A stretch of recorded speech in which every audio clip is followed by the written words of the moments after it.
बच्चों, online class में आपका स्वागत है। साहित्य अध्ययन केंद्र इस चैनल का नाम है। अभी अब तक सब्सक्राइब नहीं किए हैं तो कर लेंगे ताकि वीडियो पहुंचते ही आपको दिखने लगे। आज अर्थग्रहण संबंधी प्रश्नोत्तर मैं बताऊंगा और अर्थग्रहण के लिए सबसे पहले संकेत होता है। तो संकेत आज का होगा कितना प्रमाणिक था से लेकर के लयबद्ध पंक्तियों की। स्क्रीन पर मैं दिखा रहा हूँ कितना प्रमाणिक था से लेकर के कुछ लयबद्ध पंक्तियों तक। आप इसका क्या करेंगे, आज अर्थग्रहण संबंधी प्रश्नोत्तर देखेंगे। अर्थग्रहण प्रश्नोत्तर में सबसे पहला प्रश्नोत्तर आपको दिख रहा है, उपर्युक्त काव्यांश में किसके तुक को प्रमाणिक बताया गया है।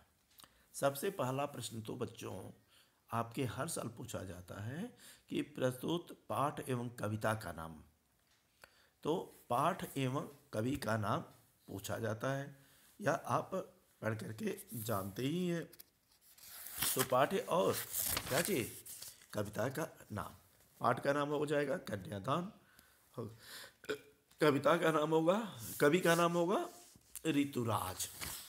तो आइए पहले प्रश्न पर हम चलते हैं। उपर्युक्त काव्यांश में किसके तुक को प्रमाणिक बताया गया है। पढ़ाया था मैंने और पढ़ाते वक्त बताया था। सोचो किसको बताया गया था। निश्चित रूप से इसमें कन्यादान करने वाली माँ के तुक को क्या प्रमाणिक बताया गया है। देखिए स्क्रीन पर भी इसका आंसर दिख रहा है। क्वेश्चन नंबर 2 है कि लड़की के कन्यादान के अवसर पर माँ को क्या अनुभूति हो रही थी। जिस समय लड़की को कन्यादान किया जा रहा था उस समय लड़की के माँ को किस प्रकार की अनुभूति हो रही थी। तो क्वेश्चन नंबर ख का उत्तर देखिए, लड़की का कन्यादान करने के अवसर पर माँ को ऐसा लग रहा था, ऐसा प्रतीत हो रहा था, ऐसा मालूम हो रहा था क्या मानो उसके जीवन का सब कुछ बेगाना हो गया। उसका संपूर्ण जीवन ही क्या हो गया, बेगाना हो गया है। उसे गहन दुख की अनुभूति, दूसरे लफ्ज में आप कह सकते हैं कि उसको घोर दुख की अनुभूति हो रही थी। केवल टू द पॉइंट आंसर आप दे सकते हैं, बहुत अधिक लिखने की कोई ज़रूरत नहीं है। तीसरा क्वेश्चन है, माँ को अपनी बेटी अंतिम पूंजी क्यों लग रही थी। सोचिए, अंतिम पूंजी उसको क्यों प्रतीत हो रही थी। माँ उत्तर होगा, माँ अपनी बेटी से ही अपनी सुख दुख की बात किया करती थी। जब भी कभी उसको बोझिल पर प्रतीत होता था, दुख होता था, वह अपनी बेटी से अपने सुख दुख दोनों को बांटती थी, सुख दुख की बात कर लेती है। इसलिए वह उसका सर्वस्व है। कौन, उसकी बेटी उसकी पूंजी है। और मानो आज वह पूंजी उससे क्या हो गई, अलग हो गई। इसलिए माने का, अब इतना लिखने के बाद आप लिख सकते हैं कि इसलिए उसको अंतिम पूंजी लग रही थी। नेक्स्ट, लड़की अभी सयानी नहीं थी से क्या स्थिति प्रकट होती है। सयानी का मतलब मैंने बताया था, ज्ञानी, जानने वाली, जानकार, जो छल कपट को पहचान सके। तो लड़की के सयाने न होने का आशय है उसका दुनियादारी को न समझना, दुनिया के छल कपट को न भांपना, उसका भोला और सरल होना। क्या प्यार के छलावे में आकर के उसका स्वयं चले जाना, ससुराल में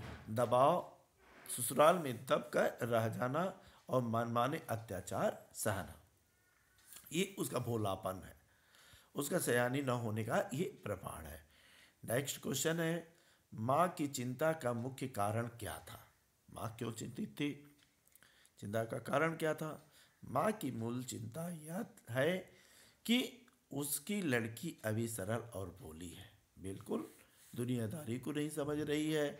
वह वैवाहिक जीवन के कष्टों को और क्या चाहिए, कठिनाइयों को नहीं जानती है।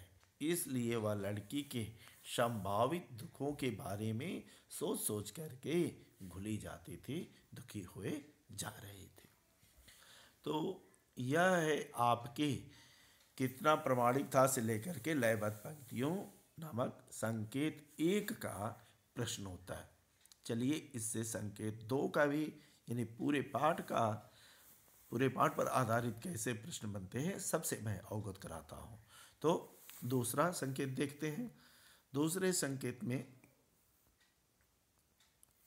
हम लोग देखेंगे, दूसरा संकेत है आपको इसकी प्रतिक्रिया, माँ ने कहा से लेकर के दिखाई मत देना तक। आप देखेंगे इसका क्या है। तो इस पर सबसे पहला प्रश्न बनता है, बेटा मैं स्क्रीन पर बड़ा करके दिखा दूं। माँ ने चेहरे पर रिझने के लिए क्यों मना किया? पहला क्वेश्चन बनेगा, माँ ने चेहरे पर रिझने के लिए क्यों मना किया? अब उत्तर देखिए, माँ ने चेहरे पर रिझने के लिए इसलिए मना किया क्योंकि प्रायः बहुएं अपनी सुंदरता पर रिझ करके हर एक बंधन को क्या करती हैं? सह लेती हैं। वे ससुराल वालों की प्रशंसा पा करके वहाँ के हर कष्ट को झेल लेती हैं और अपना शोषण करा लेती हैं, सर्वस्व खो बैठती हैं।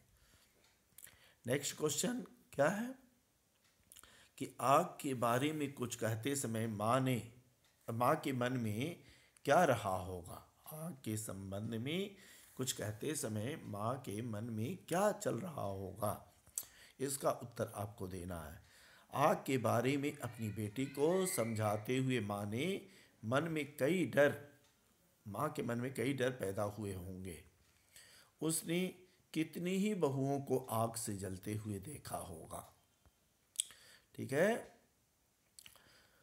अतः उसे डर लगा होगा कि कहीं बेटी के ससुराल वाले भी उसे भी दहेज के लिए अथवा क्या चाहिए, किसी कष्ट के लिए आग के हवाले न कर दें, इसलिए उसने यह सारी चीज़ें अपनी बेटी को बताई होंगी।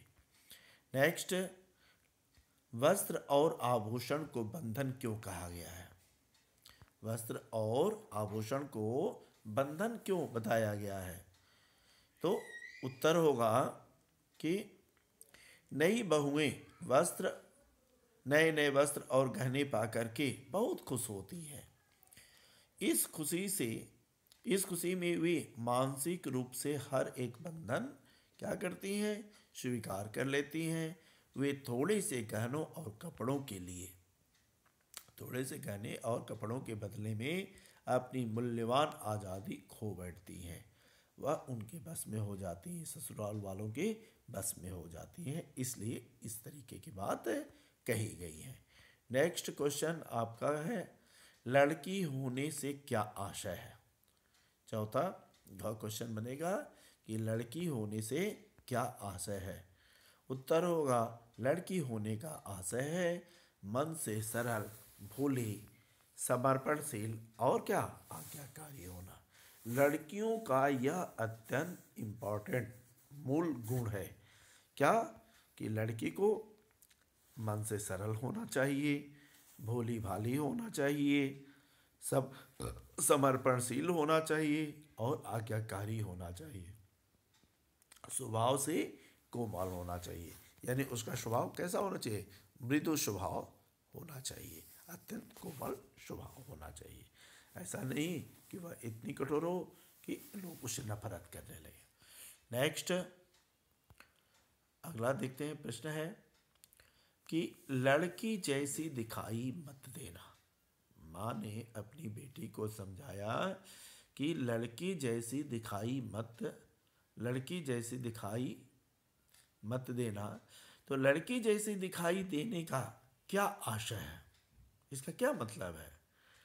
कवि ने उसे उसके लिए मना क्यों किया है कि लड़की जैसी दिखाई मत देना? ऐसा कह करके कवि ने माँ से ऐसा क्यों कहवाया है? आइए इसका उत्तर देखते हैं। कवि ने कहा है कि लड़की जैसी दिखाई देने का आशय है प्रकट रूप से भोली, सरल और समर्पणशील दिखाई देना। प्रत्यक्षता ये दिखाई देना है यह बेटी क्या है? अत्यंत भोली है, सरल है और समर्पणशील है। लड़की की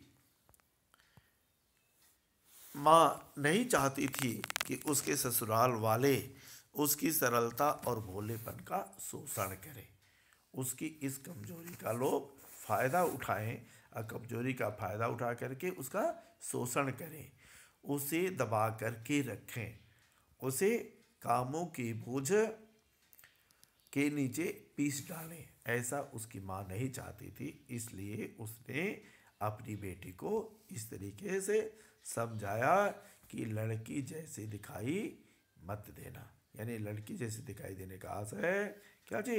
माँ के बंधनों को स्वीकार कर लेना, उसी में पिस करके रह जाना। तो इस प्रकार इस पाठ पर जितने भी आपके अर्थ ग्रहण संबंधी प्रश्नोत्तर बनते हैं, उन अर्थ ग्रहण के प्रश्नोत्तरों से आप अवगत हो चुके हैं। अब केवल वीडियो के अगले अंक में इस पाठ का क्या रह गया है?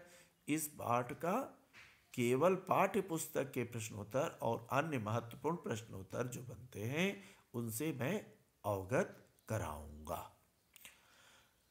इस पाठ के लिए और आज की वीडियो के लिए आपका होमवर्क होगा। होमवर्क करेंगे, निश्चित रूप से होमवर्क होगा कि लड़की के माँ ने अपनी बेटी को भोली निरीह न होने की शिक्षा क्यों दी? लड़की को भोली और निरीह न बनने की शिक्षा क्यों प्रदान की होगी? इसका उत्तर आप वीडियो के अगले अंक में देंगे और उत्तर भी मैं बताऊंगा। आज के लिए बस इतना ही। धन्यवाद। मिलते हैं अगले वीडियो के साथ।